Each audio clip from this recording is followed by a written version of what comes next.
আসসালামু আলাইকুম সবাইকে। কি অবস্থা সবার? কেমন আছেন? দেখেন কাঁঠালের সিজন তো প্রায় শেষ। এখন আর তেমন একটা কাঁঠাল পাওয়া যায় না।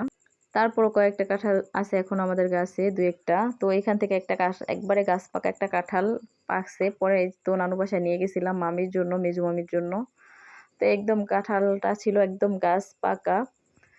তো কাঁঠালটা নিয়ে আবার এই যে ভাইঙ্গা দিতেছিলাম মামাতো ভাইকে, মামিকে খাওয়ার জন্য।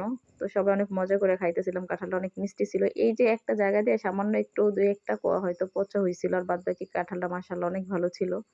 তো এই তো তারপরের দিন সকালবেলা মামি বাজারে গেছিল। বাজার থেকে এই যে অনেক রকমের মাছ কিনে আনছে। এখানে ছিল ট্যাংরা মাছ নদীর, তারপরে ছিল একটা বোয়াল মাছ, তারপরে ছিল নাইন্দাল মাছ, আমাদের এদিকে যে নাইন্দাল মাছ বলে এটাকে।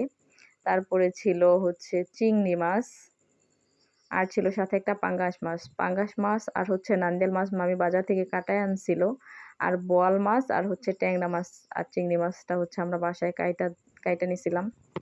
তো আমাদের জয়ন্তী নদীর ফ্রেশ ফ্রেশ এরকম টাটকা মাছ কার কাছে খাইতে কেমন লাগে অবশ্যই কমেন্ট করে জানাবেন, যারা অবশ্য আমাদের এলাকার শরীয়তপুর বা ডামুড্যা থানার ভিতরে যারা আছেন তারা।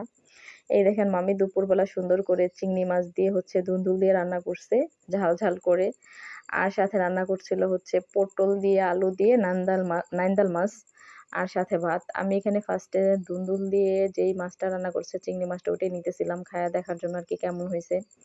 তো এখানে কিন্তু নান্দেল মাছটাও খুব মজা হয়েছিল রান্না করা, ঝাল ঝাল। আমি মামিটা বলছিলাম যে মামি একটু ঝাল ঝাল করে তরকারি রান্না করবেন।